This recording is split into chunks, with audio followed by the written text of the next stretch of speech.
Hello welcome back once again to my channel the Sharman. Today dear friends, बात करते हैं आज की इस वीडियो में फिलीपींस वीज़ा के बारे में। वैसे वीज़ा नाम की कोई चीज़ रही नहीं, क्योंकि 2 महीने पहले हमने अनाउंसमेंट की थी, आपने न्यूज़ में देखा था कि फिलीपींस इंडियंस के लिए वीज़ा फ्री है। तो यहाँ पे 2 किस्म के वीज़ास हैं, 2 टाइप के वीज़ास आप कह सकते हैं, यानी कि वीज़ा फ्री है इंडियंस के लिए। तो अगर आप एक नॉर्मल इंडियन पासपोर्ट होल्डर हैं, you can stay up to 14 days in the Philippines. और अगर आपके पास यानी कि कुछ कंट्रीज़ का, स्पेसिफिक कंट्रीज़ का एक्टिव और वैलिड वीज़ा है, तो आप 30 डेज़ के लिए भी फिलीपींस में रह सकते हैं। तो आज की इस वीडियो में हम बात करेंगे requirement in both the cases. Requirements दोनों के केस में, दोनों कैटेगरीज के केस में सेम है, लेकिन एक डिफरेंस है जो कि मैं आपको बाद में बताता हूँ आगे चल के। तो शुरू करते हैं इस वीडियो को, और आगे बढ़ने से पहले वीडियो को लाइक करें, चैनल को सब्सक्राइब करें। Let's begin. तो सबसे पहले हम बात करते हैं कि जो आपका पासपोर्ट है वो वैलिड होना चाहिए 6 मंथ्स के लिए। 6 मंथ्स की वैलिडिटी आपके पासपोर्ट के लिए चाहिए। Confirmed hotel booking, accommodation details आपको दिखानी पड़ती हैं यहाँ पे। और ये जो बुकिंग्स हैं, होटल बुकिंग्स, ये आप रिजर्व बुकिंग्स भी दिखा सकते हैं। तो ऐसा कुछ नहीं है कि आपको पेड बुकिंग्स दिखाने की ज़रूरत है। रिजर्वेशंस कर लीजिए, यानी कि बुक नाउ पे लेटर का ऑप्शन चूज आप कर सकते हैं। एंड प्लस नेक्स्ट चीज़ आपको दिखाना है प्रूफ ऑफ सफिशिएंट फंड्स। इसको लेके एक कन्फ्यूजन बनी थी जब ये पॉलिसी इन्होंने अनाउंस की वीज़ा फ्री सब इंडियंस के लिए। तो इन्होंने एक रिक्वायरमेंट्स में लिख दिया है बैंक स्टेटमेंट्स। तो बैंक स्टेटमेंट कभी भी आप वीज़ा ऑन अराइवल या वीज़ा फ्री या वीज़ा एग्जेम्पशन के तहत नहीं दिखाते एयरपोर्ट्स पे। एयरपोर्ट्स पे कभी भी बैंक स्टेटमेंट्स आपकी चेक नहीं की जाती हैं। All you need to have is to carry sufficient amount of funds. वो आप फॉरेक्स कार्ड में, क्रेडिट कार्ड्स में, डेबिट कार्ड्स में भी दिखा सकते हैं। प्लस कुछ कैश जो मैं आपको रिकमेंड करता हूँ, यूएसडीज जो है आप कैरी कर लें, क्योंकि आप रैंडमली किसी से वो पूछ सकते हैं, पूछते भी नहीं, वो भी नहीं पूछते हैं, लेकिन किसी को भी रैंडमली वो चेक करके पूछ सकते हैं कि आप डॉलर्स दिखाइए, आप कितने फंड्स लेके आए, ये दिखाइए, प्रूफ ऑफ फंड्स दिखाइए। तो बस इतना ही होता है समझने वाली बात। कोई सेट क्राइटेरिया यहाँ पे नहीं है कि कितने आपको फंड्स लेके जाने हैं, but you can calculate your self कि अगर आप 14 दिन का स्टे पीरियड है, 14 दिन के लिए आप जा रहे हैं, या 5 दिन के लिए जा रहे हैं, या 10 दिन के लिए जा रहे हैं, तो अगर आप 5,000 6,000 रुपीज़ पर डे का लगा के चलें तो कितना बन जाता है वो आप हिसाब लगा लीजिए। उसके बेसिस पे you can divide your funds. कुछ फॉरेक्स का कार्ड्स में या क्रेडिट कार्ड्स में आप ले सकते हैं, या कुछ आप पार्शली यूएस डॉलर्स में currency as a currency carry कर सकते हैं। That's it. ओके, कोई कन्फ्यूजन की ये बात यहाँ पे नहीं होनी चाहिए। एंड प्लस नेक्स्ट चीज़ जो आपको चाहिए, that is your return and onward flight ticket. Return ticket India की, या आप ऑनवर्ड यानी कि फिलीपींस से जापान जा रहे हैं तो उसकी टिकट आपको यहाँ पे दिखानी पड़ सकती है। एंड प्लीज़ इंश्योर काफ़ी लोग जब भी वीज़ा एग्जाम्पशन या वीज़ा ऑन अराइवल के लिए जाते हैं, काफ़ी लोग ये भी गलती करते हैं कि डमी टिकट्स लेके चले जाते हैं, क्योंकि उनको श्योर नहीं होता कि वो आगे कहाँ जाएंगे या वापस आएंगे। तो लोग डमी टिकट्स लगा देते हैं, और मैं आपको बता दूं कि अगर वो चीज़ पकड़ी गई आपकी तो आपको डिपोर्ट भी किया जा सकता है। So better you should have original PNR numbers for your flights. ठीक है, रिटर्न या ऑनवर्ड जर्नी टिकट आप दिखा सकते हैं। देन नेक्स्ट चीज़ ये है कि कोई भी आपका इमिग्रेशन हिस्ट्री फिलीपींस के अंदर ख़राब ना हो पास्ट में। तो अगर आप पहले कभी फिलीपींस गए हैं, कोई क्रिमिनल बैकग्राउंड निकला है, या आपको डिपोर्ट किया गया था, वो चीज़ नहीं हो तो अच्छी बात है।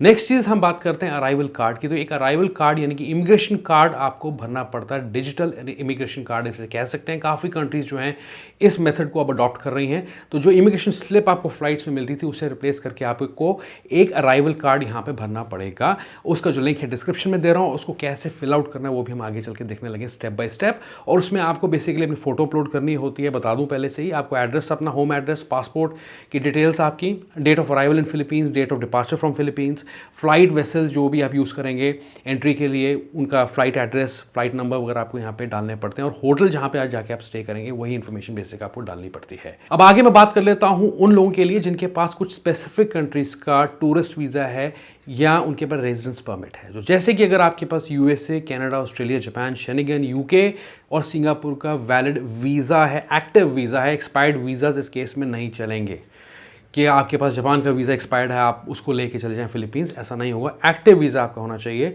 उसके बेसिस पे you can stay up to 30 days. Condition यहाँ पे ये है आपके केस में कि आपको इस अपने जो स्टिकर वीज़ा की कॉपी एयरपोर्ट पे दिखानी पड़ेगी। कॉपी एज इन कि आपके पासपोर्ट पे स्टिकर वीज़ा लगा होना चाहिए इन कंट्रीज़ का, या ई वीज़ा की कॉपी, जैसे सिंगापुर के केस में ई वीज़ा होता है, तो वो आपको मल्टी एंट्री सिंगापुर वीज़ा दिखाना पड़ सकता है। या USA, कनाडा का अगर स्टिकर वीज़ा लगा है तो वो आपको दिखाना पड़ सकता है। वो देख सकते हैं, चेक कर सकते हैं कि आपको कंट्री में 30 डेज़ के लिए क्यों स्टे करना है। That's all. तो यही सब चीज़ें हैं, सिंपल एंड स्ट्रेट फॉरवर्ड, बहुत ही बेसिक चीज़ें हैं। ये वीडियो मैं इसलिए बना रहा हूँ क्योंकि मैं ये देखना चाहता था कि लोगों का फीडबैक क्या है और कितना आसान हुआ है, लोगों से क्या पूछते हैं क्या नहीं पूछते हैं। तो अब मैंने फाइनली ये वीडियो आपके लिए डाल दी है। एंड प्लस अब स्क्रीन पर चलते हैं और देख लेते हैं how to fill out this e arrival card. और देखते हैं कैसे अराइवल कार्ड को फिल आउट करना होता है। आप ऐप भी डाउनलोड कर सकते हैं अपने फ़ोन पे, नहीं तो वेबसाइट का लिंक मैं डिस्क्रिप्शन में दे रहा हूँ, उसे आप खोल के साइन इन पे क्लिक करें और क्रिएट एन अकाउंट पे क्लिक करें। यहाँ पे आप अपना ईमेल एड्रेस जिसे रजिस्टर करना चाहते हैं वो डालेंगे, कंटिन्यू पे क्लिक करें और एक OTP जनरेट होगा। तो आपको अपना ईमेल बॉक्स खोलना जो आपने यहाँ पर डाला था, और वहाँ पर जाके आप देख सकते हैं कि ईमेल है मेरे पास और OTP जो है मैं कॉपी पेस्ट कर लेता हूँ यहाँ से और यहाँ पेस्ट कर देते हैं। कंटिन्यू पे क्लिक करते हैं और आपको एक पासवर्ड जो है सेट करना है यहाँ पे, तो वो मैं इस वक्त डाल देता हूँ यहाँ पे। और दोबारा आपको पासवर्ड डालना पड़ेगा।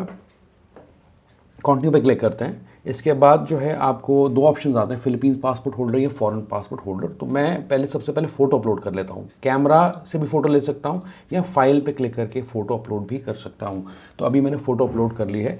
इसके बाद आपको क्लिक करना है फॉरेन पासपोर्ट होल्डर पे और यहाँ पे मैं अपना जो है डिटेल्स पूरा फॉर्म फिल आउट करूँगा। आप देख सकते हैं बेसिक इन्फॉर्मेशन है जो आपके पासपोर्ट पे दी है और वही एग्जैक्टली आपको यहाँ डालनी है। तो हम डाल लेते हैं फर्स्ट नेम,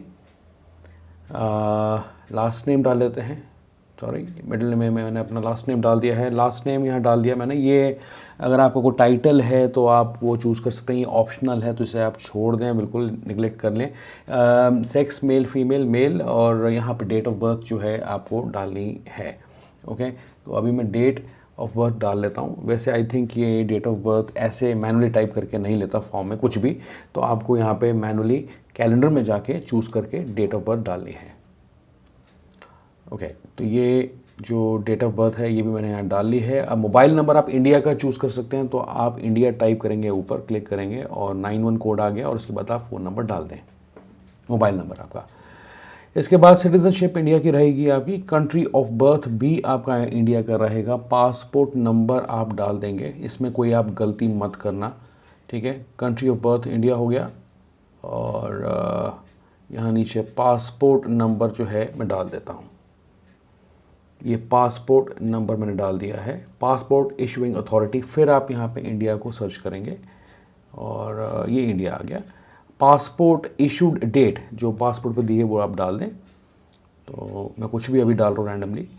ऑक्यूपेशन जो है आपकी, जो भी आप सर्विस करते हैं, किस इंडस्ट्री में हैं आप, वो डालेंगे यहाँ पे। तो अभी मैं एंटरटेनर के तौर पे डाल देता हूँ कुछ भी और नेक्स्ट पे क्लिक करते हैं। परमानेंट कंट्री ऑफ रेजिडेंस, तो वो मेरा इंडिया ही है, वो पासपोर्ट पे होगा आपके इंडिया, और यहाँ पे आप एड्रेस इंडिया का गिवन ऑन योर पासपोर्ट वो आप डाल सकते हैं।